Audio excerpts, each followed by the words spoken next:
আসসালামু আলাইকুম। রাহিতুল মাকতুম থেকে তিরাত ফেস্টের নবুয়তের পূর্ব সংক্ষিপ্ত জীবন গোটা বিশ্ব মানবতার প্রতিটি স্তরে মানুষের মধ্য দিয়ে সকল গুণ ও বৈশিষ্ট্য রয়েছে। এর সবগুলো সমন্বয় ঘটেছে নবী জোহানে সাল্লাল্লাহু আলাইহি সাল্লামের চরিত্রের মধ্যে। তিনি ছিলেন সুস্থ স্বাভাবিক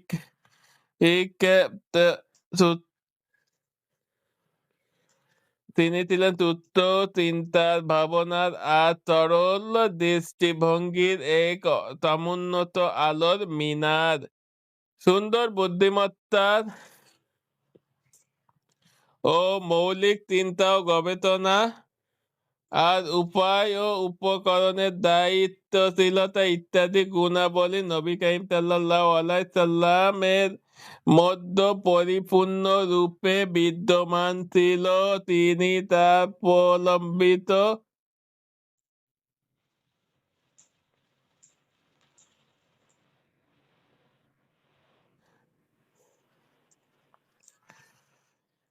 তিনি তার প্রলম্বিত নিত্যুপ থাকার ধারাবাহিক ভাবনা ফিকিরের পিছনে পূর্ণ মনোযোগ হওয়া আর তত্ত্বকে রক্ষার কাজে সহায়তায় নিয়েছিলেন। রাসূল কারীম সাল্লাল্লাহু আলাইহি সাল্লাম আপন উর্বর ও বুদ্ধিমত্তা আর বিদ্যুৎ বিচক্ষণতার দ্বারা পূর্ণ মনোযোগের সঙ্গে জীবনের ডায়েরি পৃষ্ঠাগুলো অধ্যয়ন করেছিলেন। তিনি মানুষকে কর্মতৎপর ও লোকদের অবস্থার পূর্ণ নিরীক্ষণ করেছিলেন। এভাবেই সে যুগে যত কুসংস্কার বাধা বেঁধেছিল তিনি তা ঘৃণা করতেন এবং নিজেও তা থেকে দূরে থাকতেন। এরপর নিজের ও তাদের কাজকর্মের পূর্ণ বিচক্ষণতার সঙ্গে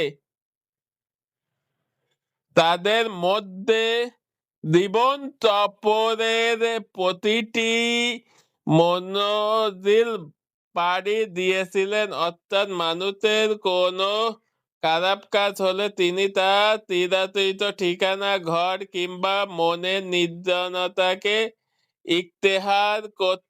তিনি মদ্যপান করতেন না, মূর্তি এবিতে বলিকৃত প্রচুর গোস্ত খেতেন না, মূর্তির পায়ের কাছে জড়ো হয়ে কোনো অনুষ্ঠান করতেন না, বরং তিনি তার জীবনের প্রথম দিন থেকে শুরু করে এই মিথ্যা ও বাতিল মাবুদগুলোকে প্রচণ্ড ঘৃণা করতেন। এমনকি গোটা পৃথিবীতে তার কাছে এর চেয়ে অধিকতর ঘৃণিত বস্তু দ্বিতীয়টি আর ছিল না। লাত ও উজ্জার নামে শপথ খাওয়ার কথা তিনি শুনতে পারতেন না। সন্দেহ নেই এর তাকদীর সর্বদাই রাসূলের আকরাম সাল্লাল্লাহু আলাইহি সাল্লামের উপর হেফাজত ও সুরক্ষার নির্দোষাদর ছড়িয়ে রেখেছিল। সুতরাং যখন পার্থিক্য কোনো ভোগ বিলাসের বাসনা হৃদয়ে আন্দোলন আর আহরণের ঝড় বইয়ে দিত, যখন অপছন্দনীয় কোনো কাজের অনুসরণের মধ্যে হৃদয় তৃপ্তি খুঁজে পাওয়া শুরু করত, ঠিক তখনই সেই মালিকের পূর্ণ মনোযোগ আর দৃষ্টি তার ও সেগুলোর মাঝে প্রাচীর হয়ে দাঁড়াতো। রাসূল কারীম সাল্লাল্লাহু আলাইহি সাল্লাম ইরশাদ করেন, জাহেলিয়াতের যুগে মানুষ যা কিছু করত আমি জীবনে কেবল দুইবার সেগুলো করার ইচ্ছা করেছিলাম, কিন্তু প্রত্যেকবার আমার আল্লাহ তাআলা আমার ও সেগুলোর মাঝে প্রাচীর হয়ে দাঁড়িয়েছিলেন। এরপর আমি নবুয়ত ও রিসালাত পাওয়ার আগ পর্যন্ত কোনোদিনও এ ধরনের কোনো কাজ দ্বিতীয়বার করার ইচ্ছা করিনি। সেই ঘটনা দুটো ছিল মক্কার পাহাড়ে যে বালকটির আমার সঙ্গে বকরি চড়াতো। এক রাতে আমি তাকে বললাম, তুমি আমার বকরিগুলো একটু দেখে রেখো, আমি মক্কায় গিয়ে সকলের সঙ্গে একটু গল্প করে আতি। সে বলল ঠিক আছে তাই হবে। এরপর আমি উদ্দেশ্য সামনের দিকে রওনা হলাম। আমি যখন মক্কার শেষ প্রান্তে একটি ঘরের কাছে এতে উপনীত হলাম তখন আমার কানে বাতি ও বাজনার আওয়াজ ভেসে এলো। আমি জিজ্ঞাসা করলাম কিসের আওয়াজ? তারা বলল অমুকের সঙ্গে অমুকের বিবাহ। আমি শোনার জন্য বসে গেলাম, কিন্তু আল্লাহ তাআলা আমার চোখে নির্দার পর্দা ফেলে দিলেন এবং আমি ঘুমিয়ে গেলাম। বহরের সূর্যের তাপ শরীরে এতে লাগতে আমার ঘুম ভাঙে।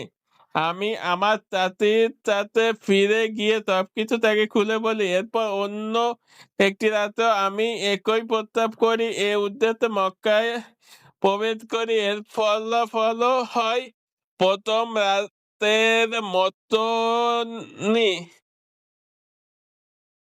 এরপর আর কোনোদিন আমি আমার মনের এ ধরনের আত্মা স্থান দেইনি।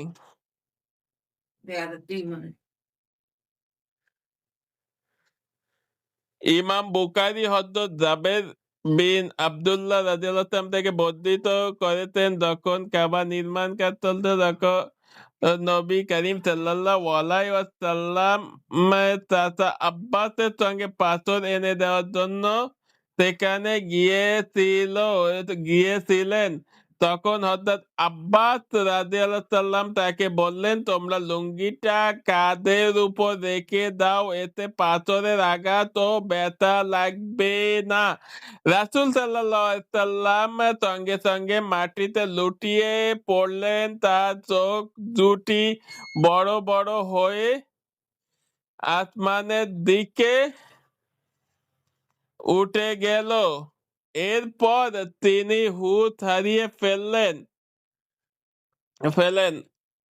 কিছুক্ষণ পরে হুঁশ ফিরে আসার সঙ্গে সঙ্গেই তিনি আমার লুঙ্গি কথাই বলতে লাগলেন। এরপর তাকে লুঙ্গি পরিয়ে দেওয়া হলো। অন্য এক বর্ণনায় আছে, এরপর আর কোনোদিনও রাসূল সাল্লাল্লাহু আলাইহি সাল্লামের তত দেখা যায়নি। উত্তম চরিত্র, মাধুর্য, মহান গুণাবলী আর বিশেষ কিছু বৈশিষ্ট্যের মাধ্যমে নবী করিম সাল্লাল্লাহু আলাইহি সাল্লামের কয়মের এক সম্মানজনক আসনের অধিকারী ছিলেন। সুতরাং তিনি ছিলেন তার কওমের মধ্যে সবচেয়ে বড় পৌরদীপ্ত মানুষ। তাহার চরিত্র তাদের সকলের চেয়ে অনেক সুন্দর ছিল। তাহার মন্তব্য সকলের চেয়ে বড় ছিল। তাহার ধৈর্য ও সহনশীলতা সকলের চেয়ে বিশাল ছিল। তাদের সবার মধ্যে তাহার কথাই ছিল সর্বাধিক সত্য। তাহার স্বভাব ছিল সবচেয়ে পেলব ও কোমল। তার হৃদয় ছিল অধিক পবিত্র ভালো কাজে। তাদের মধ্যে তিনি সর্বাধিক মহান ছিলেন। আমলের দিক দিয়ে তিনি সর্বাধিক পূত ও পুণ্যবান ছিলেন। তিনি সর্বাধিক অঙ্গীকার পূরণকারী আর প্রতিশ্রুতি রক্ষাকারী ছিলেন। তিনি তাদের মধ্যে সবচেয়ে বড় আমানতদার ছিলেন। এমনকি এই মহান আমানতদারির কারণে তার কওম তাকে আমিন বলে ডাকত, কারণ তার মধ্যে এমন সব মহান গুণ, তার বৈশিষ্ট্যের মেলা বসেছিল পৃথিবীর ইতিহাসে এক ব্যক্তির মধ্যেও তা অতীতে কোনো দিনও দেখা যায়নি আর ভবিষ্যতেও কোনো দিন যাবে না। উম্মুল মুমিনিন খাদিজা রাদিয়াল্লাহু তাআলার ভাষায় রাসূল করিম সাল্লাল্লাহু আলাইহি সাল্লাম ছিলেন ঠিক এমন। তিনি অসহায় মানুষের খরচ বহন করতেন, সর্বহারার জন্য জীবিকা উপার্জন করে দিতেন, মেহমানের যথাযথ আতিথেয়তার ব্যবস্থা করতেন এবং আসমান থেকে যে সকল মুসিবত আসত তাতে সাহায্য করতেন।